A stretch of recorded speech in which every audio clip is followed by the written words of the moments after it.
ഈ സലീൽദായെ പറ്റി പറയുമ്പോ നമ്മള് ചെമ്മീൻ ഇത്രയും നേരം നമ്മൾ മറ്റെല്ലാം പറഞ്ഞു പോയിട്ടില്ല. അതിനകത്ത് മാനസമൈനെ വരൂ, കടലിനക്കരെ പോണവരെ, പെണ്ണാളെ പാട്ടുകൾ എത്രയാണ്. അതിൽ വേറൊരു കാര്യം ശ്രദ്ധിച്ചിട്ടുള്ളത് എന്താന്ന് വെച്ച് കഴിഞ്ഞാല് ഈ നമ്മുടെ ഈ സിനിമയിലെ കഥാപാത്രങ്ങൾ എവിടെയാണോ അതിനോട് ചേരുന്ന വാക്കും കാര്യങ്ങളൊക്കെ ഇപ്പൊ ചെമ്മീനിലൊക്കെ ഒരു മത്സ്യത്തൊഴിലാളികളുമായിട്ട് ബന്ധപ്പെട്ട ഒരുപാട് ടേംസ് അതിനകത്ത് ഉപയോഗിച്ചിട്ടുണ്ട് അല്ലേ? ചാകര, കടപ്പുറത്തിന്റെ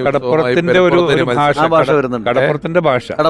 അതും അത് മാത്രവുമല്ല, അതിന്റെ ഈ നമ്മുടെ എന്താ പറയുന്ന ചാകര തിരപ്പുറത്തിന് മത്സരമായി ഓടിവാ എല്ലാ പാട്ടുകളും അത് വേറെ ഭാഷയിൽ നിന്ന് വരുന്നത്. അതേപോലെ തന്നെ മറ്റേ നിലയിലെ പാട്ട് അതിന്റെ ഒരു പടം ഇവിടെ കാണിച്ചിരുന്നു. അല്ല, ഇപ്പൊ മന്നാടെ എന്ന് പറഞ്ഞ പാട്ടുകാരൻ ഇവിടെ വന്നപ്പോൾ ഉള്ള പോലെ തന്നെ ലതാ മങ്കേഷ്കർ പാടിയ ഒറ്റ പാട്ട് കദളി. അതിന്റെ ഒരു കമ്പോസിംഗ് സമയത്തുള്ള ഒരു ഫോട്ടോ ഞാൻ കണ്ടു. ഞാനാ നിൽക്കുന്ന കുഞ്ഞ്. അയ്യോ, കാര്യം അതിനുവേണ്ടി എന്റെ ദൗത്യം എന്തായിരുന്നു അറിയോ? അവിടുത്തെ നാടൻ സംഗീതം റെക്കോർഡ് ചെയ്യുക. സലീൽദായെ ഏൽപ്പിച്ചിരുന്ന പണി ഒരു ടേപ്പ് റെക്കോർഡ് തന്നെ വിടും. ആ പ്രദേശത്തെ സംഗീതം എന്താണ്, ശബ്ദങ്ങൾ എന്താണ്. അപ്പൊ അങ്ങനെ ഞാൻ നടന്നു പോയി. ആ കൂട്ടത്തിൽ എനിക്കുള്ള എന്റെ ജോലി അതായിരുന്നു. ശമ്പളം തന്നില്ലേ ഉള്ളൂ, എന്നാലും ജോലി ചെയ്തു. അവിടെ നമ്മൾ ആദ്യമായിട്ടാണ് കാണുന്നത് ഈ മരമണി എന്ന് പറയുന്ന മണിയുണ്ട് വയനാട്ടില്. ഓരോ പശുക്കളുടെയും കഴുത്തിൽ ഓരോ വീട്ടുകാർ ഇങ്ങനെ ഉടുക്ക് പോലത്തെ സാധനം, അത് ഇങ്ങനെ കെട്ടിയിടും. അതിന് ഓരോ ശബ്ദമാണ്. ഇവരെ മേയാൻ വിട്ടു കഴിഞ്ഞാൽ ഇത് ഈ ശബ്ദം കേട്ടാ എന്റെ പശു ഇതാണെന്നുള്ളത് അവർ തിരിച്ചറിയുന്നത്. അതിന്റെ പുറകേക്ക് കൂടി ഞാൻ ഈ ശബ്ദം റെക്കോർഡ് ചെയ്തിട്ടുണ്ട്. അതൊക്കെ ഇന്നത്തെ വന്നിട്ടുണ്ട് ഈ പാട്ടുകളിൽ. നമുക്ക് വീണ്ടും വയലാർ എന്ന വലിയ ഗാനരചയിതാവിന്റെ ഓർമ്മകളുമായി ആർ.കെ. ദാമോദരൻ മാസ്റ്റർ.